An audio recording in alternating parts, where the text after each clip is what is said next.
Hey guys, welcome back to our channel, this is anime tales. तो यार कुछ time से बॉलीवुड को काफ़ी हेट मिल रहा है, आप लोगों को पता ही होगा। और कोई भी बॉलीवुड की मूवीज़ नहीं देखना चाहता।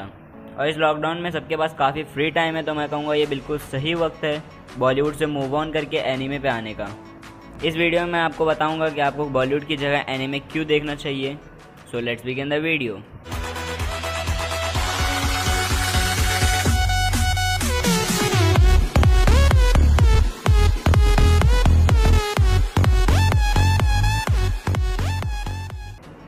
सबसे पहले एनिमे क्या है।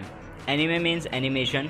डोरेमोन, शिनचैन, बेंटन, ये सब जिसे आप कार्टून कहते हैं, ये सब एनिमे है। अब आप कहोगे हमारी कार्टून देखने की एज नहीं है। यही इंडिया में सबसे बड़ी प्रॉब्लम है एनिमे को लेकर, इसीलिए एनिमे इंडिया में पॉपुलर नहीं है। जो लोग वक्त और दुनिया से ज़्यादा वाकिफ़ नहीं है वो एनिमे और कार्टून में डिफरेंस नहीं समझते, और जो दुनिया से कुछ ज़्यादा ही वाकिफ़ है वो एनिमे और हैंटाई में डिफरेंस नहीं समझते। ये एक फैक्ट है, but anime her age group को टारगेट करता है। मैं आपको ऐसे कुछ पॉइंट्स बताता हूँ जिस वजह से एनिमे बॉलीवुड से बेहतर है। सबसे पहले ले लेते हैं कंटेंट। कंटेंट के नाम पे बॉलीवुड कुछ भी दिखाता है, जहाँ स्टोरी कहीं से भी शुरू होती है और कहीं भी ख़त्म हो जाती है। इस बीच ऐसा कुछ नहीं रहता जिसे देख आप कहो कि नहीं यार मूवी का कंटेंट अच्छा था। ना तो स्टोरी ढंग की रहेगी और ना ही उसे दिखाने का तरीका।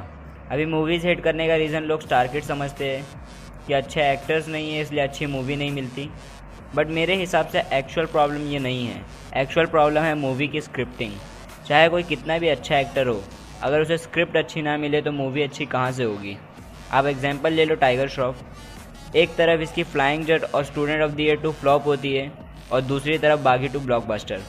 अब ना ही फ्लाइंग जट और सॉटी 2 के फ्लॉप होने का रीज़न टाइगर है और ना ही बागी 2 के ब्लॉकबस्टर होने का। बागी 2 जो कि उतनी कुछ खास मूवी नहीं थी, वो इतनी हिट हुई सिर्फ बागी के फर्स्ट पार्ट की वजह से। बागी 1 में उतनी अच्छी स्टोरी नहीं थी, लेकिन जिस तरह उसमें martial arts fight, hand to hand combat दिखाया गया, तो हम सब बागी 2 से इसी तरह के कॉम्बैट बैटल एक्सपेक्ट कर रहे थे, जो कि उसमें था भी। लेकिन मूवी पसंद ना आने का कारण उसकी स्टोरी थी। मतलब हाँ, एक्शन तो अच्छा है, लेकिन स्टोरी के नाम पे यार कुछ भी दिखा रहे हो। पार्ट 1 में टाइगर बिल्डिंग के अगेंस्ट में था, सेकेंड पार्ट में आइलैंड के, थर्ड पार्ट में नेशन के, अब फोर्थ पार्ट में तुम उसे एवेंजर्स के अगेंस्ट कर दोगे। मतलब बस कमाई हो, इससे फ़र्क नहीं पड़ता कि मूवी कैसी है।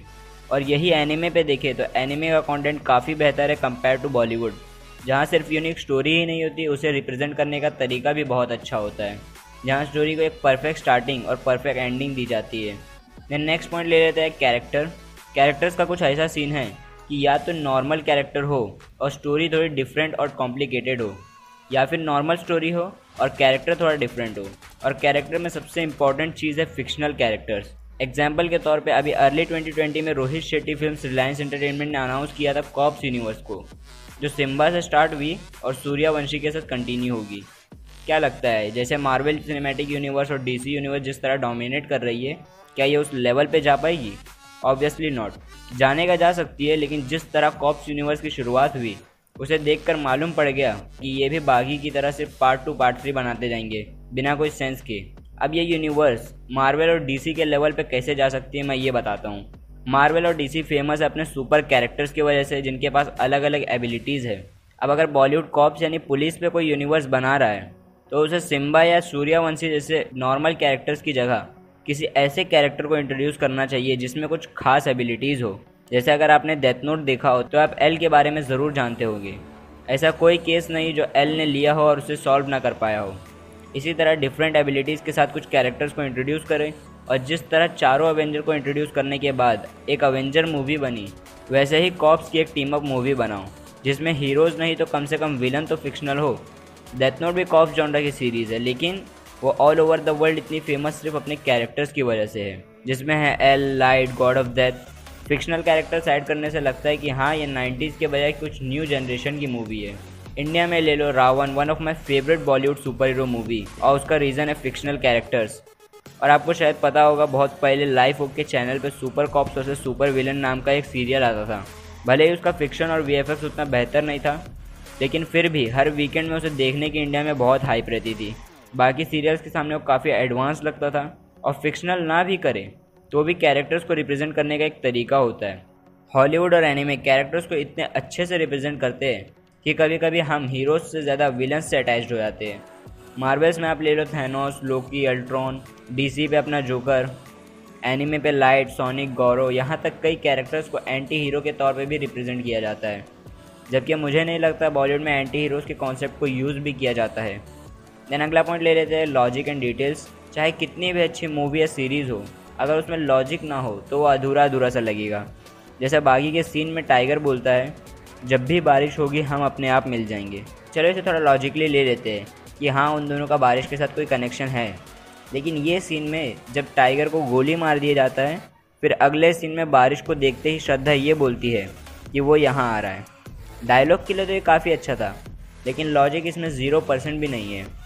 इस सेंटेंस से वो क्या कहना चाहती थी कि टाइगर के मर जाने के बाद उसके अराउंड कभी बारिश नहीं होगी, और फ्लाइंग जेट में ये दोनों कुछ समय में चांद में पहुंच जाते हैं, जबकि लाइट के स्पीड से ट्रैवल करने में भी चांद में पहुंचने में 2.51 सेकेंड्स लग जाएंगे, और वो दोनों तो साउंड के स्पीड से भी स्लो थे। यही सीन एनिमे के वन पंच मैन में भी हुआ है।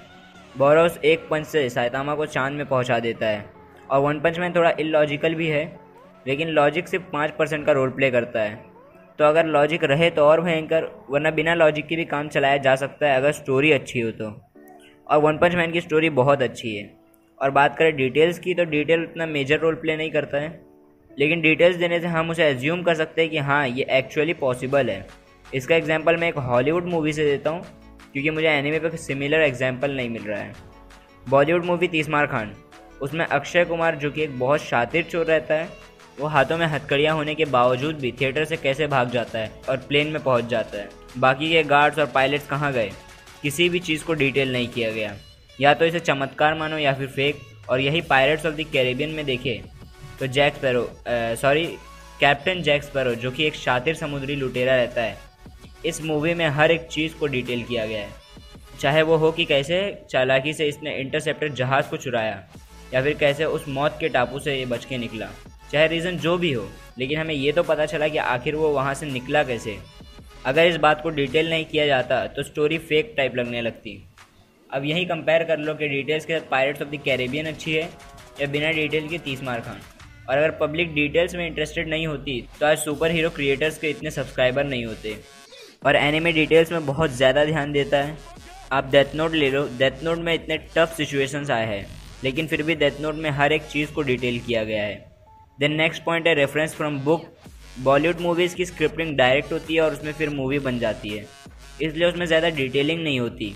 और यही ऑलमोस्ट 80 to 90% एनिमे का रेफरेंस मांगा से लिया जाता है। मांगा जापानीज कॉमिक बुक्स होते हैं, और बुक के रेफरेंस से बनी मूवी और सीरीज़ कितनी अच्छी होती है ये तो हमने देखा ही है। मार्वल, डीसी, ये सब मूवीज़ कॉमिक बुक से इंस्पायर्ड होती है। आप इंडियन सेक्रेड गेम्स ही ले लो, सेक्रेड गेम्स कितनी अच्छी सीरीज़ है। ये सीरीज़ भी 2006 में विवेक चंद्रा की बुक सेक्रेड गेम से इंस्पायर्ड है। फिर नेक्स्ट पॉइंट है इंस्पिरेशन और लर्निंग। मैं दोनों पॉइंट साथ में कवर करता हूँ, वैसे ही वीडियो काफ़ी बड़ी हो गई है, इंडिविजुअली करें तो बहुत बड़ी बन जाएगी। इंस्पिरेशन और लर्निंग, अगर हमें मूवीज़ या सीरीज़ देख के कुछ सीखने मिलता है तो इससे अच्छी और क्या बात हो सकती है। लेकिन क्या आज तक आपको किसी बॉलीवुड मूवी से कुछ सीखने को मिला है? ऑलमोस्ट इम्पॉसिबल है। अब मैं कोई एनिमे स्पॉइल ना कर दूँ, इसलिए मैं आपको डोरेमोन से एग्जांपल देता हूँ। डोरेमोन जो कि बच्चों का एनिमे है, उसमें भी कितना कुछ सीखने को मिलता है। डोरेमोन अपने हर गैजेट के साइंस बिहाइंड को एक्सप्लेन करता है। डोरेमोन में अब बैड वुड कटर वाली स्टोरी मैंने तब देखा था जब मैं 4th स्टैंडर्ड में था, और आपको पता है इससे रिलेटेड क्वेश्चन मुझे 8th क्लास में आया था। ऐसे के तौर पे 1 पेज लिखना था और मैंने 4 पेज लिखा था। झूठ बोल रहा है। कई सारे स्पेस एंड यूनिवर्स से रिलेटेड नॉलेज मुझे डोरेमोन से ही मिले हैं। जिसे बचपन में हम सब जानते थे कि सन अर्थ से बड़ा होता है, लेकिन स्टार को हम अर्थ से छोटा समझते थे। स्टार अर्थ और सन दोनों से बड़ा है, यहाँ तक सन एक टाइप का स्टार होता है, ये भी मुझे डोरेमोन से ही पता चला। एक एपिसोड जिसमें एक छोटा सन नोबिता के साथ रहता है जिसका नाम संता रहता है। जब वो खुद को सैक्रिफाइस कर देता है एक मीटियोर को रोकने के लिए, तब नोबिता आसमान में देख के डोरेमोन से कहता है कि संता भी एक स्टार है ना? तो डोरेमोन कहता है हाँ। उस वक्त मुझे थोड़ा कंफ्यूजिंग लगा कि सन कैसे स्टार हो सकता है, लेकिन मैं जब यूट्यूब में साइंस रिलेटेड वीडियोस देखने लगा तब मुझे पता चला कि उसका क्या मतलब था। और एक एपिसोड जो कि मेरे हिसाब से डोरेमोन का बेस्ट एपिसोड है लर्निंग के लिए, जिसमें वो दोनों एक वाटर ड्रॉप के अंदर सफ़र करते हैं वाटर लाइफ को समझने के लिए, कि पानी बादल में कैसे कन्वर्ट होता है, फिर बारिश कैसे होती है, बारिश के बाद पानी कहाँ जाता है, और उसमें हमें सीख मिलती है कि पानी को गंदा करने से क्या नुकसान होता है। तो सोचो जब एक चाइल्ड एनीमे इतना कुछ सिखा सकती है, तो मैं तो आपको वो रिकमेंड कर रहा हूँ जो 14 एज के बाद वालों के लिए है। तो कुछ ऐसा समझ लो, नॉलेज की तो कमी नहीं है एनिमे पे। देन नेक्स्ट पॉइंट है background music and opening song. Background music के नाम पे बॉलीवुड हमारे फीलिंग्स के साथ खिलवाड़ करता है। आपको पता होगा म्यूजिक इंसान के फीलिंग्स को कंट्रोल करते हैं, तो बॉलीवुड सीन वाइज अपने म्यूजिक लेवल इतना अप कर देता है कि सीन कैसा भी हो, आपके फीलिंग्स को म्यूजिक कंट्रोल करेगा, चाहे वो इमोशनल हो, मोटिवेशनल हो या इंस्पिरेशनल हो। मैं आपको एक लिंक देता हूँ। क्रेजी एस जे वर्ल्ड ने एक वीडियो बनाया था कि अगर इन्फिनिटी वॉर इंडिया में बना होता तो कैसा होता। उसने सिर्फ बैकग्राउंड में इंडियन म्यूज़िक को ऐड किया है, जाके देख लो, आप समझ जाओगे मैं क्या कहना चाहता हूँ। और एनिमे में म्यूज़िक लेवल बहुत कम रखा जाता है डीप फीलिंग्स के लिए। चाहे आप मोटिवेट हो, इमोशनल हो, इंस्पायर्ड हो या फिर आपको गूज़बम्स आए, सब आपको कैरेक्टर्स के डायलॉग और सीन से आएंगे, ना कि बैकग्राउंड म्यूज़िक से। और एनिमे सिर्फ ओपनिंग सॉन्ग डालता है, जो कि भले ही स्टार्टिंग में आपको पसंद ना आए, लेकिन सीरीज़ ख़त्म होने के बाद मैं गारंटी देता हूँ आप सिर्फ उस सॉन्ग को सुनने वापस जाओगे। और बॉलीवुड के सॉन्ग से मुझे कोई नफ़रत नहीं है, सॉन्ग काफ़ी अच्छे होते हैं, लेकिन मूवी के बीच में आने से थोड़ा डिस्टर्बिंग लगता है। अगर उस सॉन्ग से बैक स्टोरी शॉर्ट में बताए या फिर इमोशनल सीन है तो ठीक है, लेकिन बीच में बिना किसी मतलब के डालने का कोई सेंस नहीं बनता। देन फाइनल एंड सबसे इम्पॉर्टेंट पॉइंट है जॉनरा। बॉलीवुड पे नहीं, लेकिन जॉनरा काफ़ी मेजर रोल प्ले करता है एनिमे पे। मैं आपको सीधा सा एग्जांपल देता हूँ। जब आप अपने किसी दोस्त से मिलते हो, समझो उसने रिसेंट में आई कोई बॉलीवुड मूवी देखी है, तो आप उससे क्या पूछोगे? यूजुअली ये दो सवाल, मूवी कैसी थी या फिर मूवी में एक्टर कौन है। आप इन दो रीज़न से मूवी देखते हो, या तो मूवी अच्छी होनी चाहिए, जो कि अक्सर होती नहीं, या फिर एक्टर्स के लिए कि चलो देख लेते हैं इसमें जॉन अब्राहम है।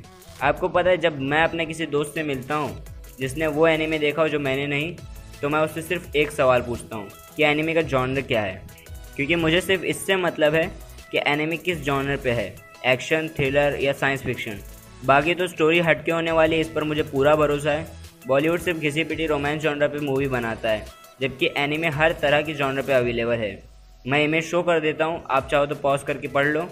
मैं ये नहीं कह रहा कि रोमांस ख़राब जॉनर है, लेकिन स्टोरी तो डिफरेंट होनी चाहिए। जब तक हीरो हीरोइन को विलन से ना बचा ले, तब तक के स्टोरी ही नहीं बनती।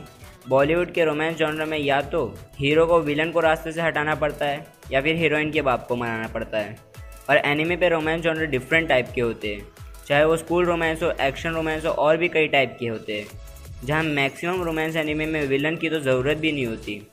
और एक काफ़ी फेमस और one of my favourite genre है science fiction.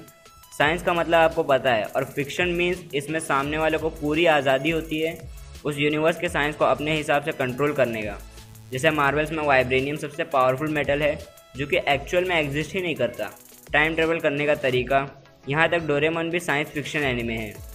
Anime science fiction genre को बहुत अच्छे से यूज़ करता है, खासकर आप इज़ेकाई एनिमे पे देखना। और बॉलीवुड साइंस फिक्शन के नाम पे सिर्फ न्यूटन का चूतिया काटता है। मतलब यार, बात बात पे ग्रेविटी की क्यों वाट लगाना। उधर वहाँ सलमान भाई चील की तरह उड़ रहे हैं, यहाँ कोई गाड़ी उड़ा रहा है। मैंने राइडर्स को ड्रिफ्ट करते देखा है, विली मारते देखा है, लेकिन ऐसी पूरी गाड़ी हवा में कौन उड़ा देता है यार। बेचारा न्यूटन भी स्वर्ग में सेब में जहर डाल के खा रहा होगा। तो जिस जॉनरा पे आपका इंटरेस्ट है, उससे रिलेटेड एनिमे सेलेक्ट करें। मैंने बिगनर्स के लिए ऑलरेडी वीडियो बनाई है, आप चाहे तो वो भी देख सकते हैं। और नॉर्मली कुछ डिफरेंट एनिमे सजेस्ट कर देता हूँ। जैसे अगर आपको sacred games type thriller anime पसंद है, तो डेथ नोट से बेहतर कोई एनिमे हो ही नहीं सकता। फिर अगर आपको भरपूर एक्शन चाहिए तो वन पंच मैन देख लो। रोमांस में द क्विंटेसेंशियल क्विंटरप्लेट है। डार्क स्टोरी में देखनी है तो टोक्यो घोल। और अगर मैजिक टाइप देखनी है तो दैट टाइम आएगा ट्रेन कार्नेटेड एज अ स्लाइम। और भी कई जॉनर्स पे एनिमे है जिनकी मैं रैंकिंग वीडियो ऑलरेडी बना चुका हूँ। तो अपने पसंद के हिसाब से एनिमे सिलेक्ट करो और देखो। और एक इम्पॉर्टेंट चीज़ जो मैं आपसे कहना चाहूँगा कि कोई भी एनिमे एक दो एपिसोड देखने से पसंद नहीं आएगा, जब तक आप सारे कैरेक्टर्स को ना समझ जाओ। अगर आप सेक्रेट गेम जैसे वेब सीरीज़ को देख चुके हैं तो आपको ये बात पता होगा। तो मैं सजेस्ट करूँगा कि कम से कम 6 एपिसोड देखना, उसके बाद आप उसे कंटिन्यू किए बिना रह नहीं पाओगे। और एनिमे पे 2 प्रॉब्लम्स भी है जिसे मैं इस वीडियो पे मेंशन करना चाहूँगा। एक, एनिमे सेंसर्ड नहीं होते, तो अकेले में देखें तो ज़्यादा बेहतर रहेगा। वैसे 18 अबव का सीन नहीं है, लेकिन 14 अबव तो होना चाहिए। और वैसे भी सेंसर्ड के नाम पे बॉलीवुड क्या दिखाता है वो तो सब जानते हैं।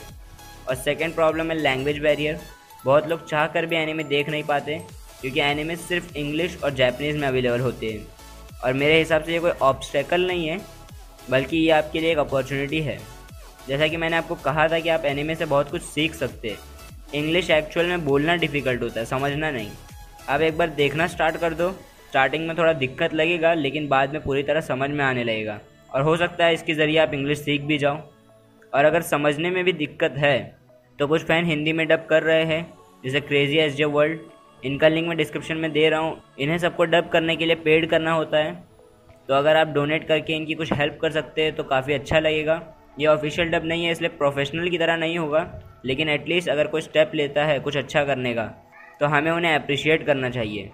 और मेरा बॉलीवुड से कोई पर्सनल हेट नहीं है, लेकिन अगर आप अच्छी चीज़ें प्रोवाइड नहीं करोगे तो हम क्या कर सकते हैं। मैं आज भी रावण, वॉर, 3 इडियट जैसे अच्छी मूवीज़ को सपोर्ट करता हूँ जो हमें कुछ अच्छा सिखाती है, लेकिन हमें भूसे में सुई ढूंढने का काम करना पड़े तो उसका कोई मतलब नहीं। और मुझे ये देख के बुरा भी लगता है कि आज भी कितने अंडररेटेड एक्टर्स को मूवी में अच्छा रोल नहीं मिलता। विद्युत जामवाल, इतना अच्छा लुक, इतनी अच्छी एक्टिंग, इतना अच्छा मार्शल आर्ट, चाहे तो आराम से एक ब्लॉकबस्टर एक्शन मूवी बना ले, लेकिन इंडस्ट्री की तरफ से कोई सपोर्ट नहीं। अगर कोई मूवी बन भी जाती है तो लोगों को पता भी नहीं चलता कि कब रिलीज़ हो गई। और कितने सारे फालतू मूवी के हज़ारों जगह प्रमोशन किए जाते हैं। रणदीप हुडा सालों से साइड एक्टर का रोल कर रहे हैं, जो कि one of my favourite actor है। मैं हमेशा सोचता था कि बॉलीवुड इन्हें कभी कोई अच्छा रोल देगा, पर नहीं, बॉलीवुड हमेशा मेन कैरेक्टर को ही हाईलाइट करता है।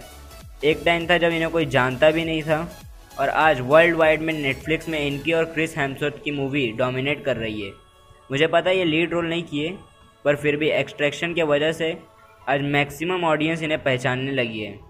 और यार इंडियन एनिमेशन की बात करें तो ये छोटा भीम, मोटू पतलू और शिवा जैसे बिना सेंस के कार्टून्स हैं, जो कि मुझे नहीं लगता कि हमें अपने से छोटों को आज की जनरेशन में ये सब दिखाना चाहिए। क्योंकि आपको पता होगा हमारे अंदर किसी भी चीज़ को समझने की जो कैपेबिलिटी होती है बच्चों की उससे कई ज़्यादा होती है। आप उन्हें जो दिखाओगे वो उन्हें बहुत जल्दी कैप्चर कर लेंगे। तो बेहतर यही होगा कि उन्हें भीम या मोटू पतलू की जगह डोरेमोन, कितरेसु या बेंटेन दिखाओ, जिससे उनका इंटरेस्ट साइंस फिक्शन में आएगा। और फन के लिए शिनचैन और निंजा हथौड़ी भी है, जिसमें हमारा अच्छी खासी कॉमेडी कर लेता है। तो यार मैं बस इतना ही कहूँगा। मेरे पास और भी पॉइंट्स थे ऐड करने को, जैसे बैक स्टोरी एक्सेट्रा एक्सेट्रा, लेकिन मैं उन्हें ऐड नहीं कर पाऊँगा। वीडियो ऑलरेडी बहुत लंबी हो चुकी है, एडिट करने भी फटेगी, और आपको यकीन नहीं होगा लेकिन मैंने अराउंड 15,000 वर्ड्स की स्क्रिप्ट लिखी है। तो बस मेरी सबसे एक ही रिक्वेस्ट है, मैं जानता हूँ जो कुछ इसमें व्यूज़ आते हैं 20-30 वो एनिमी के ऑलरेडी फैंस होंगे। तो मैं बस इतना ही कहना चाहूँगा कि अगर आप इस वीडियो को शेयर नहीं भी करते तो अपने उस फ्रेंड जिसे एनिमी की नॉलेज नहीं है, इस फ्री टाइम में उसे कोई अच्छे एनिमे रिकमेंड ज़रूर करें, क्योंकि हम सब चाहते हैं कि एनिमे इंडिया में पॉपुलर हो, ताकि हमें ऐसे अच्छी चीज़ें हिंदी में मिले। वरना जिस तरह एनिमैक्स को इंडिया से हटाया गया, अगर उसी तरह हंगामा डिज्नी को भी हटा दिया जाए तो ये जनरेशन ऐसे मोटू पतलू टाइप के कार्टून्स देखेंगे, जिससे यूथ पे क्या इफेक्ट पड़ेगा आप भी जानते हैं और मैं भी। So everything depends on you. मैं तो बस उम्मीद कर सकता हूँ। अब इसे यहीं एंड करते हैं। वीडियो पसंद आए तो लाइक और शेयर करना, और एनिमे रिलेटेड कंटेंट हिंदी में देखने के लिए चैनल को सब्सक्राइब करें। मैं मिलूंगा एनिमे रिलेटेड किसी अगली वीडियो पे। See you soon and thanks for watching.